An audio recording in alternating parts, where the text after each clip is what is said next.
বিয়ে শুধু একটি শব্দ নয়, এটি দুটি মানুষের হৃদয়ের বন্ধন এবং ইসলামের দৃষ্টিতে একটি পবিত্র চুক্তি।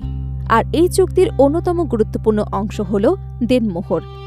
অনেকেই বিয়ের কাবিননামায় লাখ লাখ টাকা দেনমোহর লিখে থাকেন, কিন্তু তা পরিশোধের বাস্তব কোনো পরিকল্পনা বা ইচ্ছাই থাকে না। তাহলে কি কাবিননামায় লেখা দেনমোহরের অঙ্কটি শুধুই আনুষ্ঠানিকতা, নাকি এটি ইসলামের স্বামীর ওপর আরোপিত একটি ফরজ দায়িত্ব? ইসলামী শরীয়ত বলছে দেনমোহর স্ত্রীর অবিচ্ছেদ্য অধিকার। এমনকি হাদিসে সতর্ক করা হয়েছে যে ব্যক্তি পরিশোধের নিয়ত ছাড়াই দেনমোহর নির্ধারণ করে বিয়ে করে, কিয়ামতের দিন তাকে ব্যভিচারীর মতো কঠিন জবাবদিহির মুখোমুখি হতে পারে। ইসলামে বিয়ে কেবল সামাজিক বা পারিবারিক আয়োজন নয়, এটি একটি পবিত্র চুক্তি, যেখানে স্বামী স্ত্রী উভয়ের অধিকার এবং দায়িত্ব স্পষ্টভাবে নির্ধারণ করে দেয়া হয়েছে। এই চুক্তির অন্যতম গুরুত্বপূর্ণ অংশ হল দেনমোহর বা মোহরানা। অনেকেই এটিকে কেবল কাবিননামার আনুষ্ঠানিক বিষয় মনে করলেও ইসলামের শরীয়তে এটি স্ত্রীর স্বীকৃত, অপরিহার্য এবং আইনগত অধিকার। পবিত্র কোরআনে আল্লাহ তাআলা নির্দেশ দিয়েছে স্ত্রীদের মোহর আনন্দচিত্তে তাদের প্রাপ্য হিসেবে পরিশোধ করতে। ইসলামের বিধান অনুযায়ী দেনমোহর কোনো দান, অনুগ্রহ বা উপহার নয়, বরং এটি স্বামীর ওপর আরোপিত একটি ফরজ দায়িত্ব। তাই বিয়ে সম্পন্ন হবার পর যথাসময়ে মোহর পরিশোধ করা একজন মুসলিম স্বামীর ধর্মীয় এবং নৈতিক কর্তব্য। দেনমোহরের পরিমাণ নির্ধারণে ইসলাম কোনো সর্বোচ্চ সীমা নির্ধারণ করেনি। স্বামীর আর্থিক সামর্থ্য, স্ত্রীর সামাজিক অবস্থান এবং উভয় পরিবারের পারস্পরিক সম্মতির ভিত্তিতে এটি নির্ধারণ করা যেতে পারে।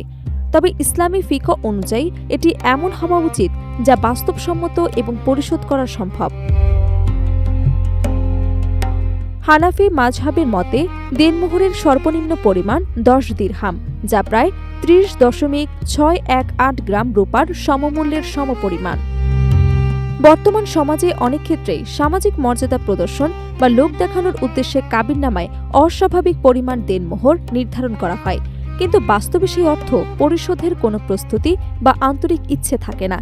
ইসলামী শিক্ষায় এমন প্রবণতাকে নিরুৎসাহিত করা হয়েছে, কারণ দেনমোহর এমনভাবে নির্ধারণ করা উচিত যা স্বামী বাস্তবেই পরিশোধ করতে সক্ষম হন এবং তা পরিশোধের আন্তরিক নিয়ত রাখেন।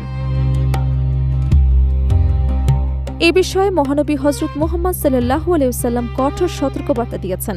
হাদিসে এসেছে, যে ব্যক্তি কোনো নারীকে বিয়ে করার সময় মোহর নির্ধারণ করে অথচ অন্তরে তা পরিশোধ করার ইচ্ছা রাখে না, সে আল্লাহর নামে প্রতারণা করে। এমন ব্যক্তি অন্যায়ভাবে স্ত্রীর অধিকার ভোগ করে এবং কিয়ামতের দিন ব্যভিচারীর মতো কঠিন জবাবদিহির সম্মুখীন হবে। বিশিষ্ট আলেমরা বলেন, দেনমোহরের মূল উদ্দেশ্য স্ত্রীকে সম্মান দেয়া এবং তার আর্থিক নিরাপত্তা নিশ্চিত করা। তাই এটি এমন হওয়া উচিত যা উভয় পক্ষের জন্যই গ্রহণযোগ্য এবং সহজে পরিশোধযোগ্য। ইসলাম কখনোই বিয়েকে জটিল বা ব্যয়বহুল করতে উৎসাহ দেয় না, বরং রাসূল সাল্লাল্লাহু আলাইহি ওয়াসাল্লাম বলেছে, সবচেয়ে বরকতময় বিয়ে হলো সেই বিয়ে যা সহজ, স্বল্প ব্যয় এবং অযথা জটিলামুক্ত। তাই বিয়েকে সামাজিক প্রতিযোগিতা, আভিজাত্য প্রদর্শন কিংবা কাগজে কলমে বড় অঙ্ক লেখার প্রতিযোগিতায় পরিণত না করে ইসলামী নির্দেশনা অনুযায়ী সামর্থ্য বিবেচনায় দেনমোহর নির্ধারণ এবং যথাসময়ে তা পরিশোধ করাই একজন মুসলিমের দায়িত্ব। এতে যেমন স্ত্রীর ন্যায্য অধিকার নিশ্চিত হয়, তেমনি দাম্পত্য জীবনে পারস্পরিক আস্থা, ন্যায় বিচার এবং বরকত প্রতিষ্ঠা হয়।